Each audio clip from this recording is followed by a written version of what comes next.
Ladies and gentlemen, indeed we all condemn the massacre by Hamas on the 7th of October. We all call for the release of hostages, and we all have to protect and save civilians in Gaza. We have to protect lives and preserve humanity, as you said, rightly so. And in this context, let me present what our contribution is so far and where we want to work more intensively with you. The European Commission knows Gaza very well. For decades, together with the member states, we've been working with the people in Gaza. We have been one of the largest donors to the Palestinian people. This includes, of course, UNRWA, Monsieur le Commissaire Général. So these very close ties that we have established to the people of Gaza pay off, of course, today, because this increases the possibility to coordinate and to answer to the needs. We have started as European Commission to immediately work on these humanitarian assistance to the people of Gaza. We have tripled our humanitarian aid, and in the run-up of this conference, we have quadrupled the humanitarian support for Gaza and the West Bank, but it's mostly for Gaza, up to 100 million euros.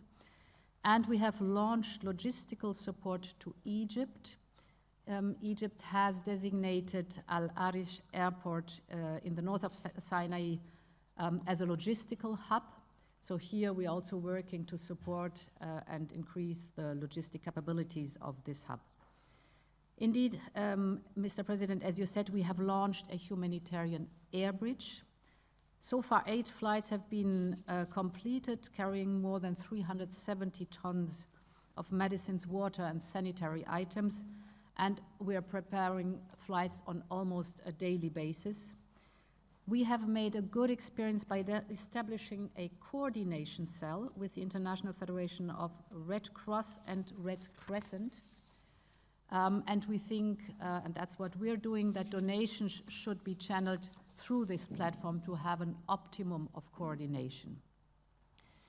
In parallel, we are also reinforcing the local logistical capacity of the Egyptian Red Crescent, for instance, with refrigerated mobile storage, also by sending our logistic personnel on the ground.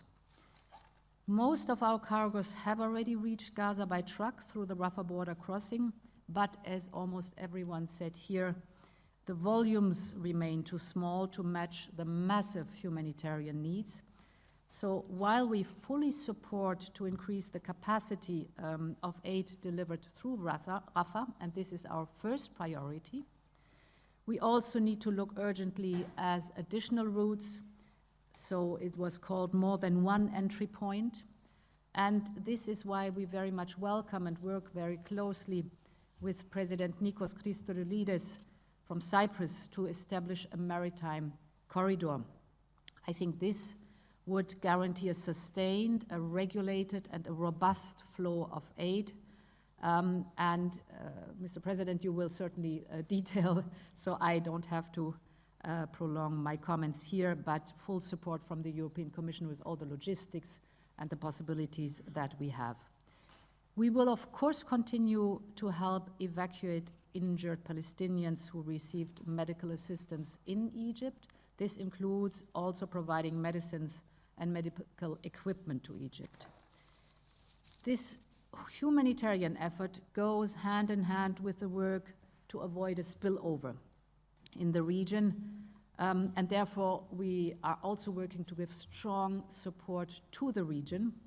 On Tuesday, I discussed with King Abdullah of Jordan during his visit to Brussels a new economic and financial package to further strengthen Jordan. And I discussed with President al-Sisi also how Europe can work and strengthen, intensify the partnership that we have with Egypt, a whole comprehensive package here. This is for the immediate, but also the mid and the long term, to stabilize the region and to stabilize the most important actors in the region also. Finally, Mr. President, on your third pillar, we also think that as we have to deal with the urgency of today, we must make the effort to think about tomorrow, how to break the current spiral of violence. and how hope can be reestablished between Israelis and Palestinians. For that, they need a political perspective. And this perspective is the two-state solution. And to work here intensively on this one, of course, it's Israelis and Palestinians who will, in the very end, have to agree on a way forward. But we, as a part of an international effort, must also contribute in very close coordination with our friends and partners. Thank you very much, Mr. President.